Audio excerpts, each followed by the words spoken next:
in the world of trying to figure out what the United States is doing with foreign policy, we're in a new state here. I think it's very difficult to understand where the president of the United States wants to go in the Middle East with Iran, with the war between Israel and Hamas, in the war between Russia and Ukraine, with the president's participation in that.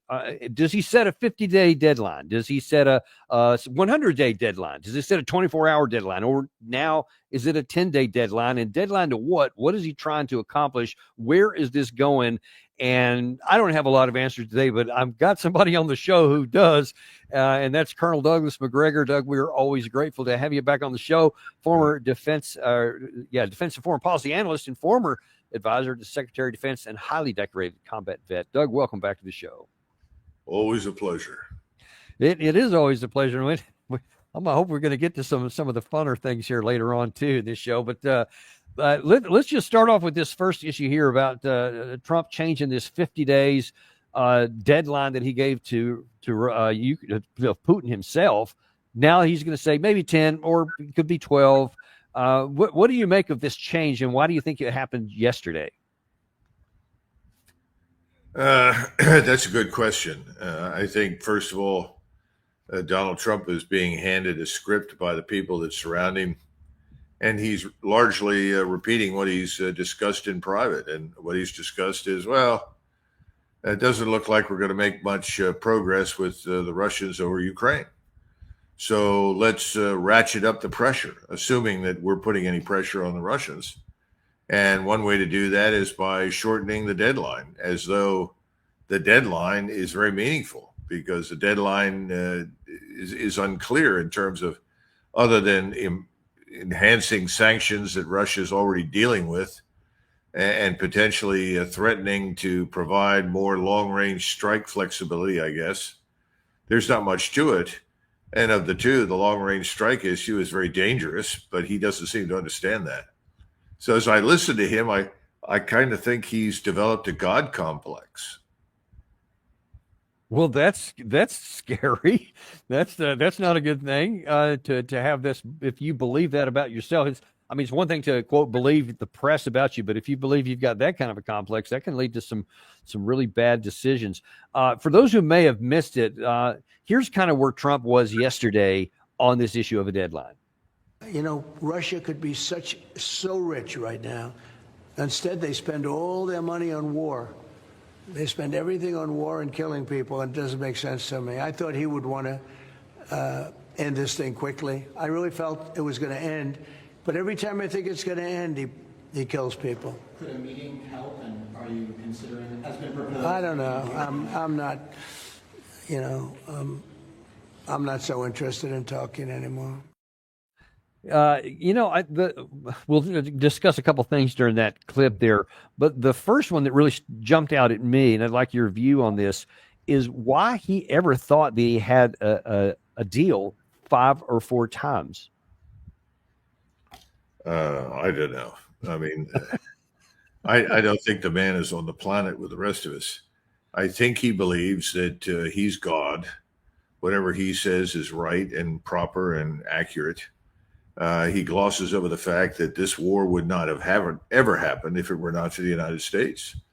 And the decisions that were taken in 2014 through the Obama administration and subsequently through his own to build up Ukraine into this existential threat to Russia's security.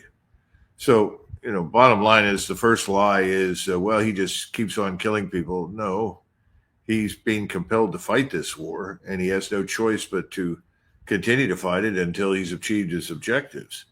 I mean, it's not as though we ever sat down and listened to what Russia's legitimate national security interests are, or that we even care to listen. The second thing is, he could be so rich, he's spending all this money. We're the ones that are spending all the money. We have the $1 trillion defense budget. And that's not all that we spend on these wars. You've got to look at the foreign aid. You've also got to look at the intelligence agencies and the budgets, the black budget. You're looking at enormous quantities of money that are squandered routinely all over the world, not just in Ukraine and the Middle East. And it's all about subverting other people's governments, undermining other people's legitimacy. So I mean, he's not even in touch with reality. And it all goes back to this underlying assumption. That is that Russia is weak. You remember, it's always about, well, we're the liberal Democrats, we're good people, and he's an authoritarian, a dictator. Well, give me a break. When's the last time we saw the ballot box really work for the American people? The lesson from the Trump administration thus far is that the ballot box is broken and is totally meaningless. It doesn't make any damn difference who you vote for. You get the same terrible outcome. So forget all that stuff. The second part is, well, he's an authoritarian. Well, the Russians are actually thriving. Their economy is in far better condition than ours is. What have we done that singles us out and distinguishes us? We've stolen $600 billion of sovereign national wealth from Russia. And if you're going to steal $600 billion from the country, what do you expect in terms of cooperation from the government? I mean, the whole thing is preposterous. It's nonsense. I think he's completely out of touch with reality. And I think that he's going to get a dose of reality shortly if he's not careful, because the Russians are not going to roll over for him under any circumstances. And if he continues to push this nonsense, we're going to get a bloody nose. I'm talking about the United States, not just Europe. Right. Yeah, I do worry about that. And I mean, we were kind of half jokingly said he's got a God complex, but I wonder if that's not more serious than it may have appeared, because in terms of this conversation that he had with Putin on the 3rd of July, I thought it was odd at the time why he would go at that point and ask for, again, an unconditional 30-day ceasefire when Russia has bent over backwards to tell anyone who would listen that that's not even on the table. They won't even consider that. So then when he didn't get it, and then Russia that night, which they've been doing nearly every night before and since that time, launched a very large strike in the air overnight against the Ukraine side. He took that personally. But I mean, is it, I mean, are we serious? Does he have some kind of a complex that he thinks that his force of personality would cause Putin on a telephone call to go against Putin's own self-interest? Well, it's not a question of Putin's self-interest. Putin acts invariably in the interest of the Russian people and the Russian state. So it's not a question of personality for Putin. I think Donald Trump, again, has this misguided notion that foreign and defense policy are conducted on the basis of personal relationships. They are not. This is, to quote The Godfather, it's not personal, it's business. He doesn't seem to get that. And that's why he routinely walks around, well, I had a really good relationship with him when I was president, and I don't know what's happened, but it's ridiculous nonsense. It's crazy. None of it is grounded in reality. But you're talking about a man that reads nothing, studies nothing, and is operating with a cocktail level of familiarity with international relations, with Russia, with military power, American and Russian, American and Iranian, American and Chinese. So you're not getting anything that really makes sense out of him. So somebody said, well, recommend you ratchet up the pressure on Russia, tell them the deadline is being moved up. Russians don't give a damn about our deadline. And we've lied so many times to the Russians about everything. I don't think they believe anything he says or we say anyhow. So at this point, we have to understand something. If you're a Russian right now and you're looking at Ukraine, and this has been true certainly since December of 2021, Ukraine is a large cancerous tumor growing on the body of Russia. Eventually, the decision was made, we've got to go in and cut out the tumor. And they're going to do that. They've largely cut the tumor out. They are annihilating what is left of the Ukrainian army, which is part of the special operation mission. You've got to annihilate that Ukrainian force that poses an existential threat to Russia. They're going out of existence. But you've got another problem, and that is that whenever you go after a tumor, any good surgeon will tell you, if you've got a cancerous tumor, a malignant tumor, you've got to cut, eliminate, remove whatever is in its vicinity. In other words, the connective tissue around it. If you don't do that and you simply remove the tumor itself, the cancer will return. It will come back, and it will come back with a vengeance. That's the problem for President Putin in the Russian general staff and the Russian military establishment. It's not enough to just rid yourself of the tumor, which manifests itself in the form of Ukrainian army or armed forces. You've got the problem of this puppet regime, and that's all Zelensky is. Zelensky is a puppet regime. He's the puppet of Washington and London. Number two, you've got the CIA, the MI6 from London, the British intelligence operations, and the Mossad, all working together, not just in the Middle East, but also in Ukraine. They have to go. You can't accept any negotiated arrangement that results in the emergence or the restitution of another US, UK, Western puppet in Kiev. Unacceptable. Can't happen. You cannot have another military state emerge that's designed to strike at Russia. It's out of the question. And the CIA, MI6, Mossad have all got to get out. So under the circumstances right now, given the blatant ignorance of President Trump of this reality, or he's just unwilling to admit the truth. That's also a possibility. But I don't think he understands the gravity of what you and I are discussing right now. In the event that he wants a negotiated settlement, he has to understand those things are off the table. And they're not going to spend any more Russian lives or treasure unnecessarily. They're going to spend what they need to achieve the objective I just outlined. Get rid of the connected tissue as well as the tumor. We should be cognizant of that. We should understand it and get out of the business of trying to continually subvert them. This war began as a giant act of subversion aimed at undermining, destroying Russia so that the usual suspects, the financial elites in London and New York City and their backers, the neocons in Washington, D.C., could go in, divide up Russia, rape Russia, and put a puppet into power in Moscow. Well, that's over. That's failed. Donald Trump had the opportunity to distance himself from all of that and start, in a fresh direction that's in the interest of everyone, Europe, the United States, and the Russians. He didn't do it. And so now he is simply the pawn, the puppet of the same people that started this war. Nothing good will come out of this if he does not change his tune. And I don't see any evidence that he will, because he's also suffering from the God complex. I preside over the greatest nation in the world. Everyone has to do what I say. Look what I just did in Europe. They all got down on their knees and capitulated to me. Well, they capitulated, but part of the deal was you're going to continue to make this war with Russia go, because the globalist elites ruling in Europe right now are out of a job instantly as soon as it becomes clear Russia presents no threat. There's no hostility to Russia. There's none necessary. There's no war coming. So how do you justify deindustrializing your economies? How do you justify hurling your population into the Middle Ages in living standards terms, which is where they're headed right now? And then outrageous deals that may put some extra money into the oil and gas industry in the United States, but long run does nothing for us, and certainly doesn't bring any manufacturing productivity back to the United States. So the whole thing is a scam. It's another big marketing pitch. It's irrelevant, but he's riding what he thinks is this great wave, and he thinks he's God. And you said a second ago that Zelensky is a puppet.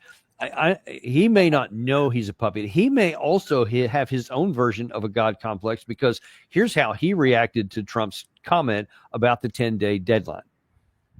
Today, there is an extremely important statement of President Trump, and this is true.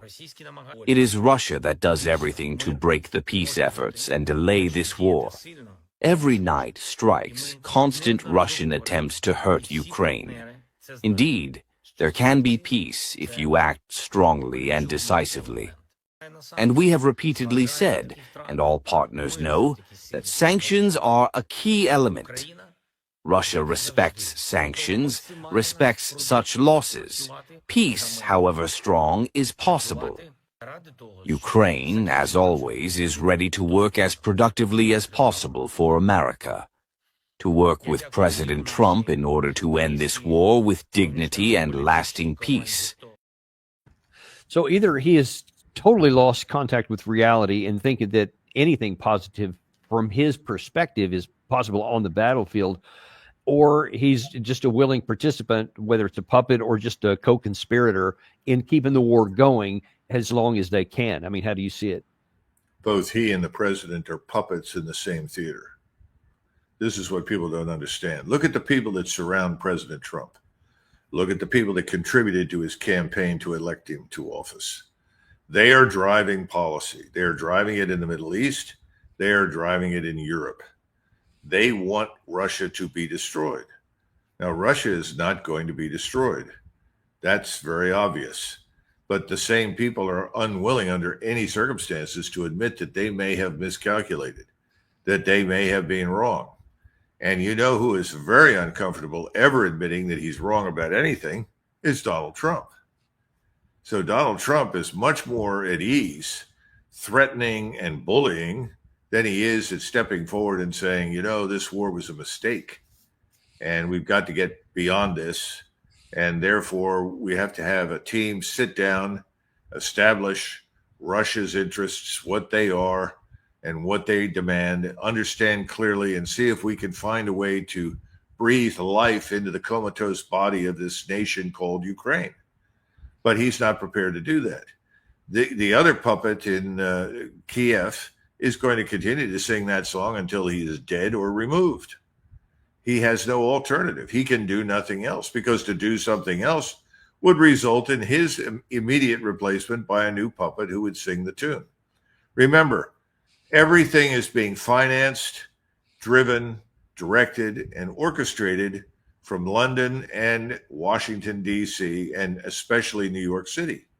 Who's doing it? Who are the billionaire oligarchs that are demanding these actions and pushing these policies?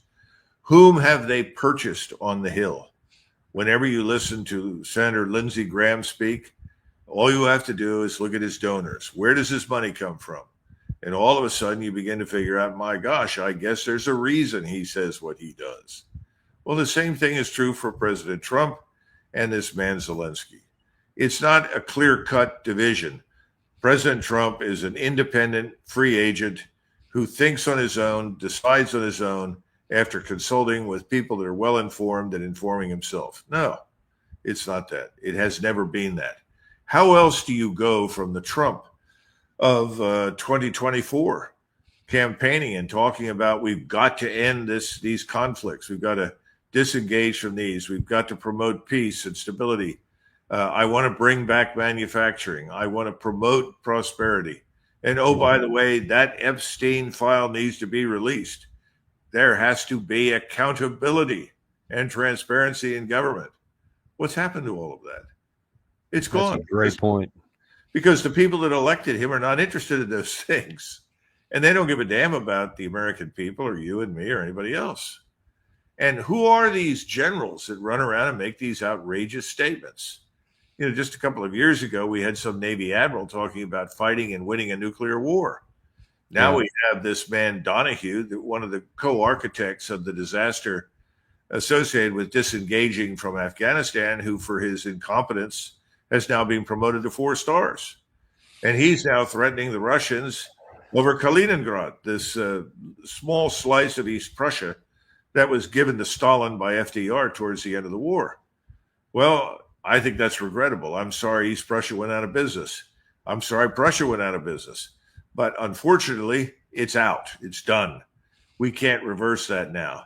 And the Russians actually tried to sell it, by the way, when Gorbachev was in power, when the Germans were buying East Germany. But the theory was we've spent too much money already, so they didn't buy East Prussia. Well, the Russians have made good use of East Prussia. They've got a port there. They've built factories there. They have a population there. They have actually restored much of what was German and Prussian in East Prussia. It treated the Germans very well. I think the bottom line is you can't reverse this and you shouldn't try. That's done. Nobody goes to war over that now. That's sort of like Taiwan. You know, Taiwan actually speaks Chinese. I mean, what do you want to do? Make them speak Japanese? I mean, this is insane. The whole thing is crazy.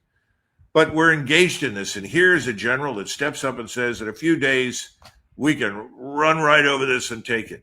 This is also an architect of many failed operations back on the Dnieper River, down near Kherson. You're familiar with that, Dan. He's got a really awful track record, both in the withdrawing from Afghanistan and in the offensive in 2023. Just hideous. Well, remember when we were on active duty, how many times did people repeat the old adage in our officer corps? Screw up, move up. Move up. And that's what's happened. There's been no accountability, no transparency. But he's one of our guys. We're going to push him forward. One of our guys. That means he'll repeat whatever stupidity you want him to, and he'll try to execute it as long as it doesn't come at the cost of his life. And that's in the military realm, and you're talking about I guess this globalist elite, whatever, who wants this. I think that also extends into influence people, especially on major television networks, because that's where they still live right there. And here is Bill Browder on, I think it's Times Radio video broadcast that they do a lot, repeating some of the same things that Trump did, talking like what he said is a really good idea. I look to the Lindsey Graham secondary sanctions bill, which would impose 500% sanctions or tariffs on countries that buy Russian oil. So if you're China or India or Turkey and you're buying Russian oil, and all of a sudden you see the prospect of 500% tariffs on all your goods going to America, I mean, where are you, whose side are you going to be on? You're going to be on your own side, and you're going to say, you know what, it was nice having that cheap Russian oil, but I'm not going to risk everything else I'm doing for that and let the Russians sell their oil to somebody else. And if that were to happen, the Russian oil would eventually find its way into the market somehow, but it would find its way into the market at like $20 a barrel. And if that were the case, they'd find themselves pretty much out of business in a short order, because the only thing that keeps Russia going right now is the sale of oil. If they don't have the sale of oil, they can't afford the war. And if they can't afford the war, then they're forced to come to the negotiating table. I mean, do you think that somebody that's of his stature is really not understanding that those sanctions are not going to work against China and India? It's not going to result in weakening Russia, or that what do you mean oil by could go down to 50? What do you mean by stature? Well, he's being billed as this expert by Times Radio, and he's put up because he looks good, et cetera. So he's being promoted as a stature. Where does he live? Is he living in New York City right now, or is he back in London? That I don't know. Well, you've got to know something about Bill Browder. He comes from a long line of communists. He was one of these people that loved the Soviet Union, but when the Soviet Union went into bankruptcy and declined, he decided to go over, like a lot of other people, and try to rape it, steal from it. He was on the verge of being arrested when Putin was president and thrown into jail. This is someone who has got an agenda that has nothing to do with the American people of the United States or Europe. This is an anti-European. This is worse than the average globalist. This is somebody who would have been quite content to work in the NKVD and starve or murder millions of people. Browder is the last person I would consult with on anything to do with Russia. There's a whole class of people like Browder that many of whom were caught and executed, and large numbers of whom unfortunately escaped justice in Russia. Anything this man says is poison. So I would pay absolutely no attention to it. The notion that Russia is dependent upon oil, it's back to John McCain, a gas station with nuclear weapons. Really? Is that really what people think? That's absurd. Russia is a critical component part of the global economy. What is it now in the world? 3 or 4? It's enormously productive and successful. It's growing more so with each passing day. He's just sorry that he can't go in there, tear it to pieces, rape it, and make himself rich as a result. I think he's the last person I would listen to on. Right. No, that's the point. That's the last person you would listen to because you're intelligent and you're knowledgeable. But most people aren't, and so they listen because he looks good on camera. But is that narrative something that's pushed by people who want to support what President Trump's doing for whatever their reasons Well, are? I'm sure that Tony Blinken and Howard Lutnick and Steve Witkoff and was it Feinberg and any number of people serving in the NSC staff and in the administration, all of these Israel firsters, I'm sure, would sign on for that immediately. The Israel First group is, to a man, anti-Russian. And this has to do with the histories of their backgrounds and their families and their hatred for Russia and Orthodox Christianity. It's just a waste of time listening to these people. We have to be, if we're going to survive on this planet, we have to be Americans first. And America first needs to be our guide. That's why people went out and voted for Trump. What was an act of faith? He said the right things and people wanted to believe he was serious. He wasn't. He lied. It's all a myth. And so we're involved in agendas like Browder's, whether it's in Russia or operations that are going on now in the Middle East. Right now, you've got these people that are trying to build this corridor that runs from Israel through Syria, along the border with Iran, all the way up to Azerbaijan, in order to sort of circle Iran and split ultimately through Azerbaijan, Russia from Iran. I mean, all this stuff is interconnected. All the same people are behind this stuff. It's catastrophic for us. It's irrelevant to us. You know, our interest should be in doing business with people on an equitable basis where we prosper and they prosper. Yes. That's about it. Now, you involve yourself in all of these strategies that are coming out of Israel and out of Kiev and out of New York City and London. You end up in a position where you could go to war at the drop of a hat with Russia and China that could turn nuclear. And people don't seem to get that. We're operating in other people's backyards that matter to them. These places don't matter to us. They just don't. Well, yeah, it shouldn't anyway. But then you got the Bill Browders there. You got the Lindsey Grahams that are pushing this, and we also have on the news front the Jack Keanes. The Europeans were very clear. This is not a money issue for us. We're going to pay whatever it costs to take care of Ukraine, and we're going to purchase the weapons from the United States and do this. So they are really all in here. And where the president is, he's all in as well.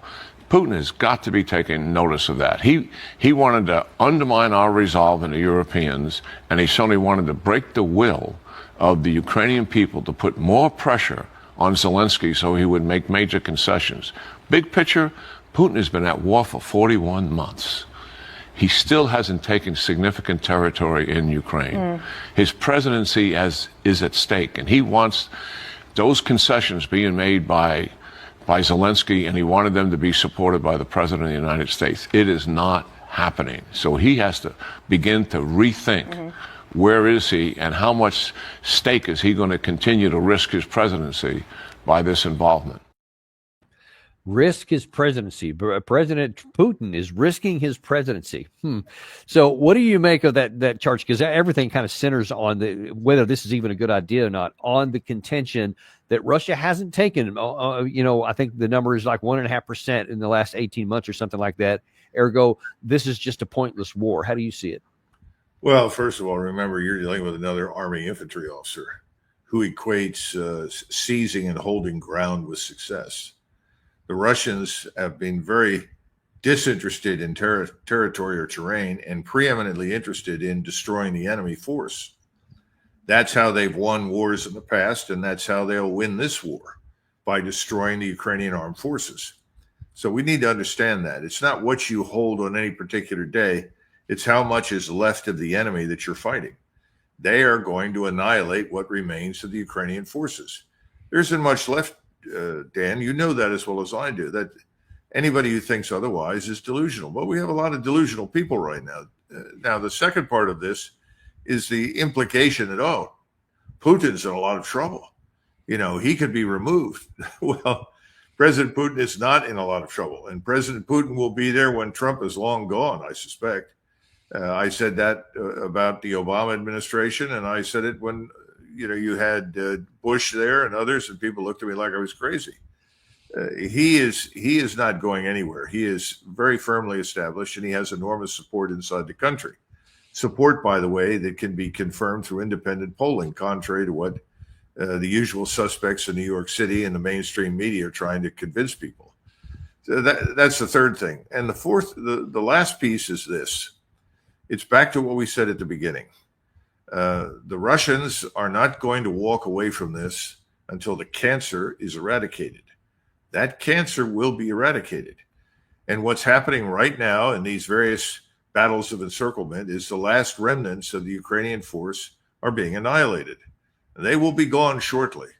And then the focus will turn westward, and it will turn towards Kiev. And eventually that focus will turn down to Odessa. That's what we're going to see, because I think it's becoming very clear that we will not understand the truth until it is shoved in our faces. And I think that's where we're headed. So everything that General Keane said is absurd. It's completely disconnected from reality.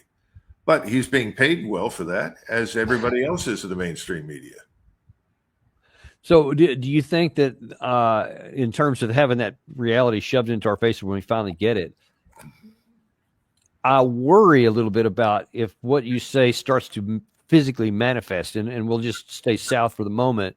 And if Russia starts moving beyond the current line of contact, they have a breakthrough somewhere, and they actually start putting Odessa at risk.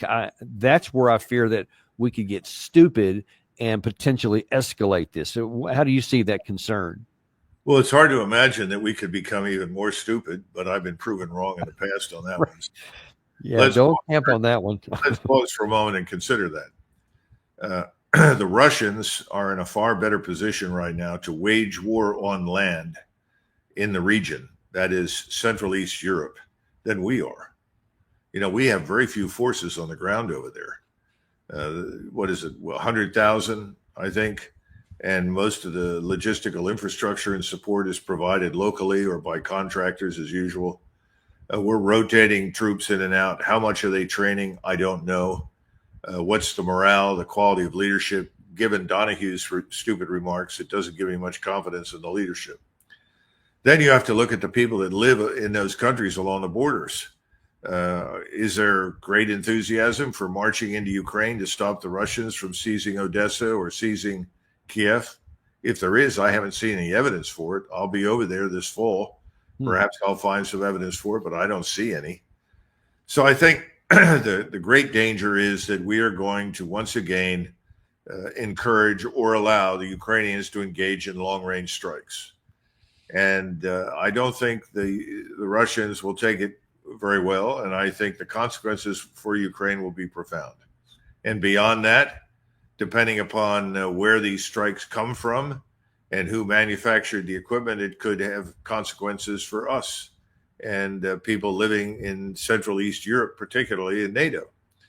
We've fixed an election in Romania to remove someone who wanted to lead Romania out of the war. And suddenly there was a great reversal. The candidacy was declared invalid by the Supreme Court that came out of the closet and nervously said, no, can't do that, so that we would have someone in Romania that sung our tune. Poland is moving rapidly away from us. And I think if push comes to shove, the Poles are going to tell us to forget it. Then you have Hungary and Slovakia, both of which border Ukraine, that have absolutely no interest in this whatsoever. I think Slovenia and Croatia fall into the same category. Obviously, the Serbs want nothing to do with it. The Bulgars are completely disinterested in going to war against the Russians. So what's that leave you with? Lithuania, Latvia, Estonia? Well, I like them. They're nice people. But independently as fighters, as a fielding real military power, they're not going to add much. And I just don't see very many Frenchmen, Englishmen, or Norwegians, or Danes, or Dutch all lining up for the Great War in Ukraine. So it's all nonsense. But the danger is that if we use these long-range strike weapons, this time President Putin may be less restrained. And remember that we've talked about this before. Our inventories of strike missiles both Patriot and the SM series that we build, that we use in the Navy, these things are limited and the inventories are low, and our capacity to manufacture more quickly is low. And the performance of our air defenses has been very poor. If you go back and look at what happened to Israel in its conflict with Ukraine, right now it looks like only 35% effectiveness for our air defenses and Israel's air defenses. That means 65% of the missiles got through. Well, now move to Europe, and we know that Europe has no integrated air defense whatsoever. Even publicly, they've admitted in NATO that they could defend perhaps 5 or 6% of NATO territory from missile attack. I guess what I'm trying to say is, again, the Russians have the capacity, they have the manufacturing base, and they are also backed by the Chinese, who happen to have the largest manufacturing base in the world. And we've given lots of incentives for the Chinese to do everything but work with us. Right. Under the circumstances, I see nothing good coming out of this deadline, particularly if it results in stupid action along the lines that you're saying. Yeah. Anyway. I want to put this on the screen. This is something you actually sent me earlier today about the damage to U.S. missile defense systems during the Iran-Israel conflict. What jumps out to you on this? Well, this is from Rebar, but I've run it by some of my contacts in the defense industry, and they sort of said we're holding our heads down, but yeah, it's accurate. What we should take away from this is that 65% of the Iranian missiles fired broke through the air defenses and reached Israel. And only 35% of the missiles were stopped or disrupted or shot down. You know, this is very, very serious stuff. Then look at the consumption of ammunition. And the consumption of ammunition is not a minor issue, as you and I both know. We used up huge quantities of ammunition in a very short period of time. We can only build about 660 Patriot missiles every year right now with existing resources. Then you move over to THAAD, Theater High Altitude Air Defense. I mean, this is supposed to be the creme de la creme. And what's it say? Comparison of SM3 and THAAD. We didn't do very well. Iranian missile hits versus Iranian missiles intercepted. We intercepted very few. I guess what I'm saying is it's not just a question of quantity, but the quality of our equipment isn't very good. And the Russian quality is much higher. It's performing better. You know, it's back to this discussion you and I had a couple of days ago. People were saying, well, you know, Russians had a lot of tanks. They weren't working and so forth. And suddenly it was fine. I tried to explain to people the tanks that they've been using have not been used in the traditional role that tanks are being used or have been used historically. They're used as assault guns and direct fire to destroy fortifications, and sometimes as artillery. We did that, by the way, in Korea during the Korean War. In other words, the Russians tend to build things that work, and they tend to do what works without regard to whatever conventional wisdom says. I haven't seen much evidence for that kind of thinking on our side. So if you combine that picture with the sort of uninformed thinking that we heard from Keane and others, I think we're in for a hell of a collision and a big disappointment. And there was a separate reporting out I saw this morning anyway. I think it was from the Times, and one of the British newspapers did an analysis that said that the reality in the Ukraine side, a lot of those things there was talking about the Israel-Iran conflict. In Russia-Ukraine, Ukraine claims every day that they have this the past week or so that they shoot down nearly everything that flies, both missiles and drones. But apparently the reality is somewhere around 30% are actually shot down. So even here, all the stuff that we've been giving them is still not very successful in terms of what actually gets through. So that should be not just a wake-up call, because we should have already been awake, but that should be a sober reminder. And so one wonders, is it really knowledgeable? I mean, are they really aware of these things and all this other stuff, like whether it's Keane or Browder or several of these others, Zelensky? They just want to make these claims knowing that we would never actually fight Russia, or would we? How do you see that? Well, facts don't matter until they do. And right now, the facts don't matter. You can say whatever you want. There's no competition. The mainstream media will repeat your lies without hesitation ad infinitum. So right now, there's only one narrative that really gets through, which is why people like me and others who've been providing a counter narrative have all been criticized or attacked as Putin agents or Russia. It's all crap. But, you know, this is the problem that we've got. These facts will matter very much if we continue down this very dangerous road with Russia. Thus far, we have not had a direct confrontation with the Russians, but we're closer to it now than we've ever been. And my fear has always been that we would lose that confrontation on the conventional level quickly and decisively. The problem is then some damn fool would stand up and say, we've got to turn now to nuclear weapons. Right. Remember, we just had, because it was reported that tactical nuclear weapons were delivered to England.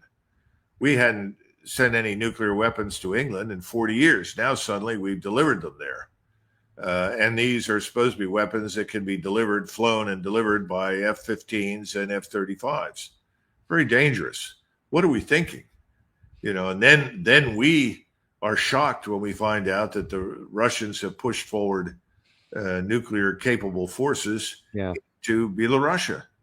By the way, Belarusia has just signed a new agreement with the Russians to the point where these two states are almost completely integrated, where you can run for office, you can be from Belarusia and run for office in Russia. I mean, that's astonishing. But I think there are also some agreements that have not yet been published that are military in character.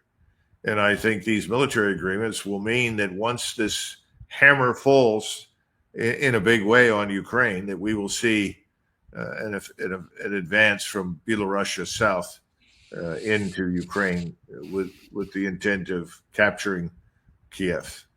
I think, but I can't prove it, but I suspect that's part of this. Yeah. Well, let's hope somehow sane minds are found and listened to before we get to that. In the remaining amount of the time we have today, I want to shift gears into the Middle East. You brought that subject up a second ago, and the United States is also has a credibility question when it comes to Israel, which you've already alluded to here earlier today. There is a big issue right now, which is finally belatedly getting lots of international focus, and that is on some starvation of a large number, or growing number anyway, of Palestinians on top of the death and destruction they receive from normal conventional means. And Trump was asked that at the same press conference when he was in the UK, what he thought about the claim that food was being blocked from the Palestinians. We want to get the children fed. We made a contribution a week ago of $60 million, all going into food. We only hope the food goes to the people that need it, because so much, as you know, when you do something there, it gets taken by Hamas or somebody, but it gets taken. But and we're prepared to help. You know, we want to help. It's a terrible situation. He talks about that in the passive sense. It's a terrible situation, like we're powerless to do anything, but we're supposed to be the most powerful nation on earth, and yet these people are literally starving to death. What do you make of that? Between 1929 and 1932, there is an estimate that somewhere between 7 and 9 million Ukrainians were systematically starved, murdered, shot, deported by the NKVD under a man named Yagoda. There was also a Genrik who was with him at some point. These were NKVD types. People knew about it who lived on the borders. In other words, there were people in Poland and people in Germany, certainly in the Baltic states. They were aware of this mass starvation. It wasn't the first one. They'd murdered millions of people before this by starvation. This was just the largest example. It wasn't just Ukrainians, murdered millions of Russians as well. Stalin had a solution to the problem to ensure that people got the right impression. And he sat down with Beria, and they decided to paint all the trucks working for the NKVD black, and then stenciled on either side of the truck the word meat. Of course, that was a joke, because these wagons would show up in front of apartment buildings and homes in the middle of the night. They would go in and get people. They went into the meat wagon and never returned. They were either executed or shipped off to the gulag. We don't know how many millions of people lost their lives that way. But I think that what's important is that journalists at the time in Moscow reported and wrote back to the New York Times and the Washington Post, the Chicago Tribune, and said, Stalin is doing such a wonderful job of feeding his population. Moscow is completely supplied with meat. Everywhere you look, there are meat trucks. Of course, the people in Moscow knew what was happening, but no one was going to say anything lest they too end up in the meat truck. I guess what I'm saying is what happened in Ukraine and what's happening today in Gaza are very much the same. And the same kinds of people in this case, Mr. Netanyahu and his friends, are essentially perpetrating or proselytizing using the same lies. It's tragic, but these are just lies. And most people are willing to believe them because they want to believe them. I mean, I had a lot of trouble at the beginning with what was going on over there because I've been to Israel several times and I like the Israelis. I particularly like the senior military leadership, thought very highly of them. I remember saying, oh, no, that can't be. None of these things could ever happen. They would never do these things. Well, I was wrong. But I think a lot of other people still want desperately to believe. And you have Ambassador Huckabee, who comes on and makes outrageous statements that don't make any sense. And surely he knows better. I don't know how they managed to do that sort of thing. Well, in fact, I'm glad you brought out Huckabee because I want to ask you another question. We started this episode off here by you saying that Trump seems to have a God complex, especially when it comes to the Russia-Ukraine war, that it almost seems to be in reverse here because, and I won't show the clips here, but we did in a show earlier today where Netanyahu stood there and just like pounded his fist on a desk practically and said, there is no starvation. It's not true at all. And then yesterday, Huckabee goes on Fox News and says, no, there's not any of that. In fact, these pictures have been put up. It's actually kids who had other problems. There's no starvation going along. And if there is any anyway, it's Hamas's fault, etc. So completely backing what Netanyahu said. But then yesterday, Trump, so at the same time, said this about starvation. But you've seen the areas where they actually have food, and the people are screaming for the food, and they're 35, 40 yards away, and they won't let them because they have lines that are set up. And whether they're set up by Hamas or whoever, but they're very strict lines, so we have to get rid of those lines. But we're going to be getting some good, strong food. We can save a lot of people. I mean, some of those kids that's real starvation stuff. I see it. And you can't fake that. So we're going to be even more involved. So I see Gary's popped it up here. So you just heard the last thing Trump said there, that you can't fake that. There really is starvation going along. You see the kids. And here's what Huckabee said. This idea that there is massive starvation by the thousands, a lot of the pictures that people are showing, they're not even realistic. In fact, there's one of them that shows a little boy. It's a terrible looking picture, tragic. But it turns out the little boy has a congenital medical condition. He's not starving. And the Israelis actually sent him to a hospital to get treatment. In another case, you see a child that is touted as being starving. He's next to his mother, who is obese. So somebody's eating. It wasn't the little boy, but the truth is he also had a medical condition. Liz, I'm not going to tell you there's not suffering in Gaza. There's a lot of suffering in Gaza, but here's the reason they're suffering. Because of Hamas. These are animals. They're savages. They've murdered people. They've held hostages. They've tortured the hostages. They moved their civilians in the front of military targets. They have increased and caused the suffering. And if there's hunger, a lot of it is because when the food does go in, Hamas steals it and then turns around and sells it. So why do you have the ambassador to the United States ambassador literally just parroting the talking points from the Israeli prime minister, contradicting what his own president had said just hours earlier? Well, I think that's because Mr. Netanyahu is in charge. President Trump is a bystander.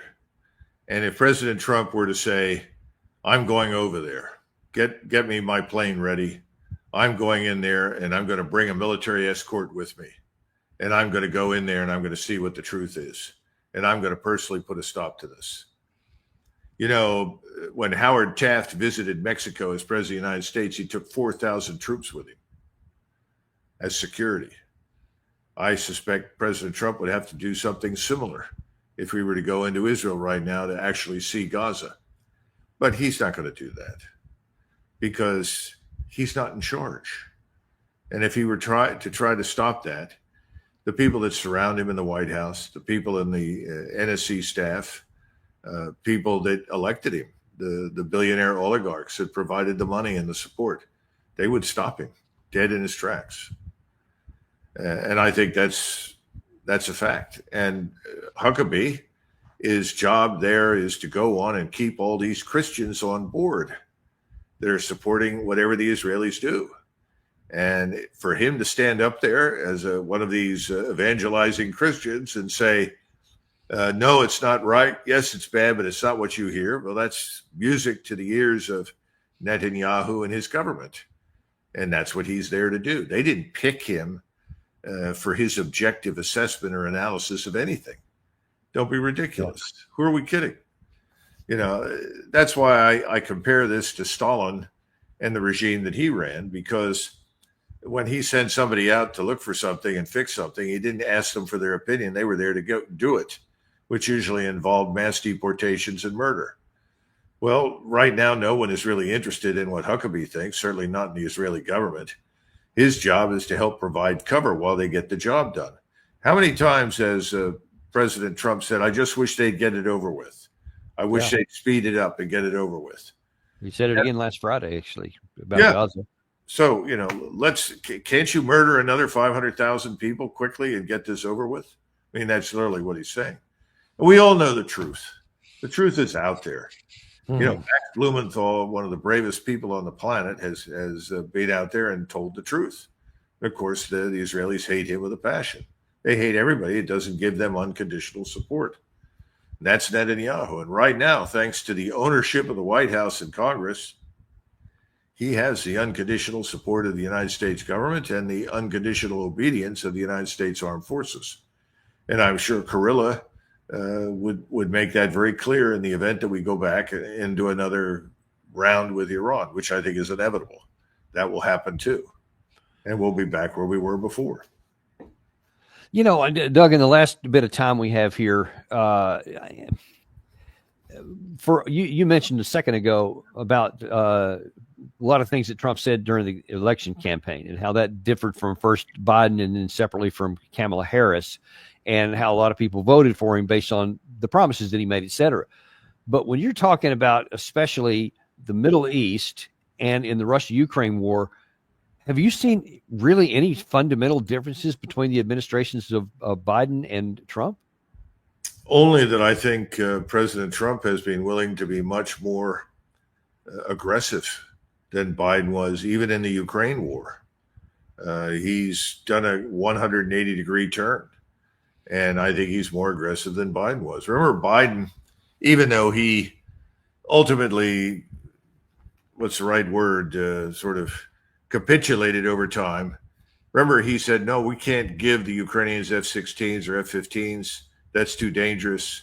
That could lead to nuclear war. Remember, he made these kinds of says. I've never heard President Trump say any of that. He keeps pouring on the coal, pouring on the oil. Now, right now, there's not a lot we can do. I mean, we're talking about providing enough Patriots for someone estimated 17 minutes of air defense. Right. And promising air defense batteries down the line in the future. Yeah. It's completely disconnected from reality. That you can't have peace in Ukraine and have a regime supplied by us and NATO. That's unacceptable. You know, that would be like saying the Chinese and the Russians can come to Mexico, build up an army, build up a force, and they have every right to build factories there and supply the Mexicans in perpetuity, whether we like it or not. No, it's wrong. So there's a complete failure to come to terms with reality in Washington, but especially with President Trump, because I've never doubted that in his mind he's being sincere. He just doesn't understand what he's dealing with, and that's the danger.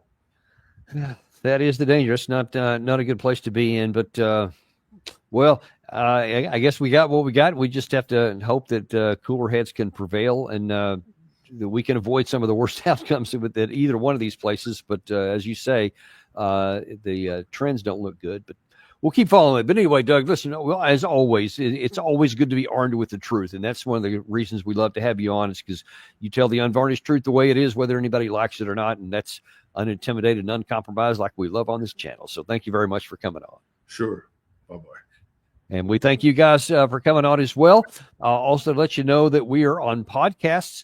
Because I know a lot of your friends maybe like to have podcasts instead of videos. So we have that available too.